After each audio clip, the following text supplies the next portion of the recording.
You're listening to Civic Media.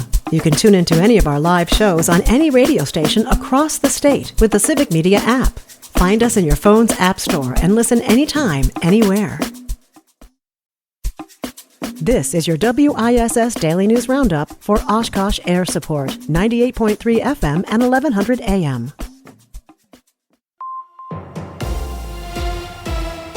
For 98.3 and 96.5 WISS News, I'm Lisa Hale. The Wisconsin Supreme Court has ruled that a legislative committee cannot block administrative rules made by state agencies, potentially paving the way for a statewide ban on conversion therapy by licensed professionals.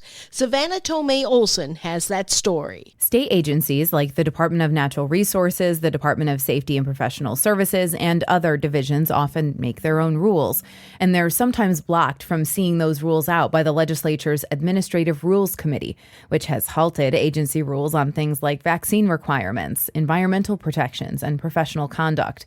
Governor Tony Evers filed a lawsuit arguing that the committee was acting like a legislative veto by blocking action from the executive branch, and the liberal majority on the state Supreme Court agreed. For Civic Media News, I'm Savannah Tomei Olson. The Green Bay Police Department is actively searching for a carjacking suspect who reportedly stole a Prevea Health shuttle van. 46-year-old Geraldine Soto of Kashina allegedly approached a Prevea Health employee with a large knife and told him to exit the van, a 2022 dark gray Chrysler Pacifica. Police believe Soto drove the van outside of the Green Bay area. Soto is considered armed and dangerous. Anyone who sees the van is asked to call 911 immediately and to not approach her or the vehicle. Shawano police are investigating the death of a 2-year-old child on Saturday, July 5th. According to a news release, due to the age of the child and the nature of the incident, the police department is following protocol and is treating the death as suspicious. They're releasing no other information at this time. Wisconsin Governor Tony Evers signed a pair of bills last week to pursue more nuclear power development in the state. One bill would provide $2 million to fund a study on potential locations for a nuclear fusion power plant. The other establishes a board to advance nuclear power production goals and organize a nuclear power summit in 2028. Upon signing the bills, Governor Evers said exploring nuclear power production is another way to lower carbon emissions and combat climate change while lowering energy costs for residents. There's a recent report about emergency services across the state, and it isn't good, especially in rural areas. But a new program may provide some relief. Terry Barr has more. If you're facing an emergency, you want to know you can count on your local EMS and firefighters to help. But the results from a survey of Wisconsin fire chiefs shows there are problems, and it ranges from responding to calls with less staff than required and not having enough funding to pay the expenses. UW just created a rural EMS outreach program. Service that's provided by the government for the betterment of the community. There's different ideas on how to fix it, but there's a general consensus that there's a lot of challenges in this space. There's a lot of funding issues in this space, and there's a workforce issue in this space. That's agreed upon. Just how do you get to those solutions varies a little bit, but I think that's more based on personal philosophy than partisanship.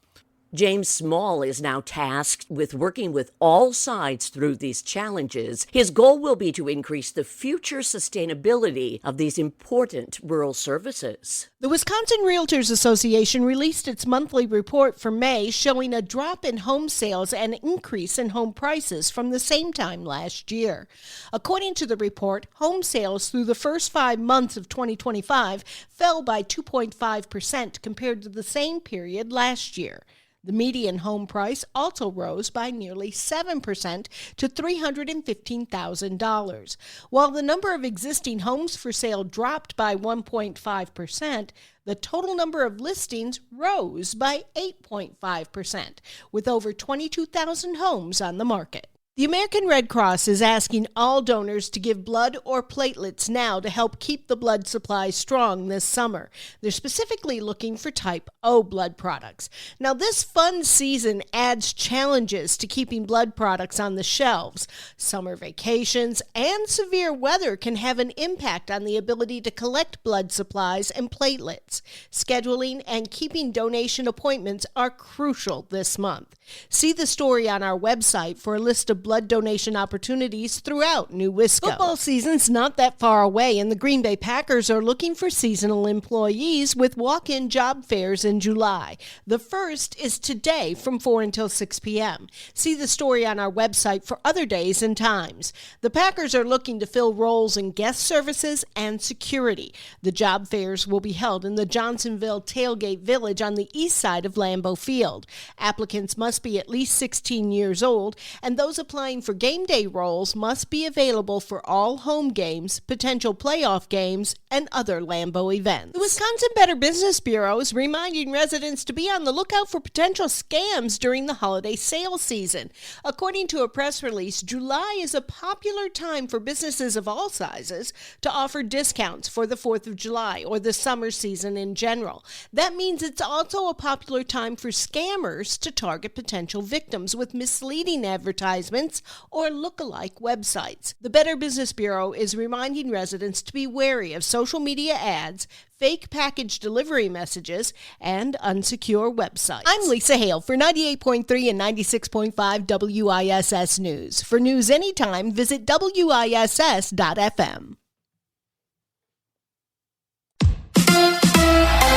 The Brewers win the series. Hi, I'm Mike Clemens with sports. Baseball, the Brewers beat the Dodgers 3-1 to take a 2-0 lead over L.A. in the 3-game series. They wrap it up this afternoon here at AmFam Field. Milwaukee rookie pitcher Jacob Mizorowski, with the start, gave up a home run to the Dodgers leadoff hitter Shohei Ohtani. Pat Murphy. Giving up the leadoff home run, it's like getting knocked down in the first round. Here's one of the best hitters in the game, and he leaves a breaking ball up. He got back up, took a standing 8, and battled. Mizorowski then settled in, not allowing another run throughout 6 innings, striking out 12 batters. Dodgers starter Clayton Kershaw said he didn't know much about the Miz before the game. How about now? Yeah, I know him now, huh? I mean, that was super impressive. It was really special. I mean, everything, obviously the velo, but he's got 4 pitches, commands the ball, and I mean, I don't know how you hit that, honestly. That's just really tough. That's Dodgers pitcher Clayton Kershaw. With sports, I'm Mike Clemens.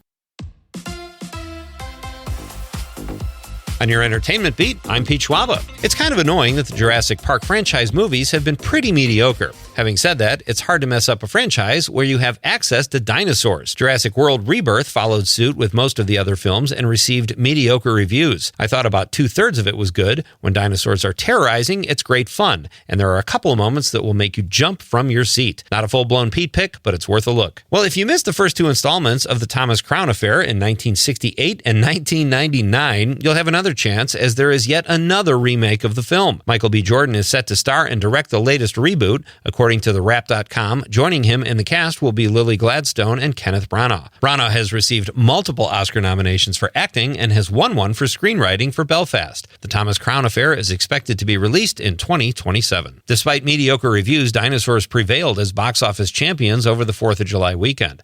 As expected, Jurassic franchise Rebirth, also known as Jurassic World Rebirth, was tops at the box office, pulling in $147 million domestically over the 5-day weekend and $318 million worldwide. The film stars Scarlett Johansson and Mahershala Ali and some pretty impressive CGI dinosaurs. Coming in second place was the Brad Pitt-driven F1, which brought in $26 million and saw a somewhat respectable drop-off of 54% from the week before. How to Train Your Dragon came in third place with about $10 million in its 4th week of release. The family film is now at $224 million domestically, with well over $500 million worldwide. Rounding out the top 5 were the Pixar film Elio with about $5 million buku Dolores, and 28 years later came in 5th place with $4.6 million at the gate. Actor Mark Ruffalo has taken shots at podcaster Joe Rogan, insinuating that Rogan is late to the game with his ICE raid outrage. The Kenosha-born Ruffalo said it's a little late now to pretend like Project 2025 didn't exist and wasn't the playbook all along, saying about Rogan, "You are either not that smart or not that dumb. It's hard to tell at this point." Ruffalo has a host of projects set to drop in the coming months, and despite a solid performance as always, is still probably trying to forget he was part of Mickey 17. AMC Theaters recently announced they would play more commercials before movies to help offset a budget deficit. That's probably not something most moviegoers wanted to hear, but in a move in the other direction, beginning July 8th, the movie chain will offer 50% off tickets on Tuesdays and Wednesdays. The chain has also announced they will offer discount popcorn and soda on those days. This will allow the movie-going public to save a few bucks while still trying to add a few extra pounds. For more showbiz fun, tune into Nightlight with me, Pete Schwaba, weeknights from 6 to 8 p.m. on the Civic Media Radio Network. Mostly sunny today. We'll get to around 75 for a high this afternoon. Tonight, clear. We'll drop to 61. Tomorrow, sunshine, high of 78. And then we do have a chance of scattered thunderstorms tomorrow night and Friday. I'm meteorologist Sean Cable. Currently, it is 66. That's your WISS Daily News Roundup from Civic Media. Subscribe to this podcast on Spotify, Apple, or wherever you find your podcasts. Find more news at WISS.FM. The national news cycle never stops, but it can be hard to find news about your local community. Civic Media is dedicated to providing quality local and state news coverage across Wisconsin. With the Civic Media app, you can get notifications about local stories that matter to you and your community. Find the free Civic Media app in your phone's app store and choose notifications from the menu to tell us what kind of news you want to hear about.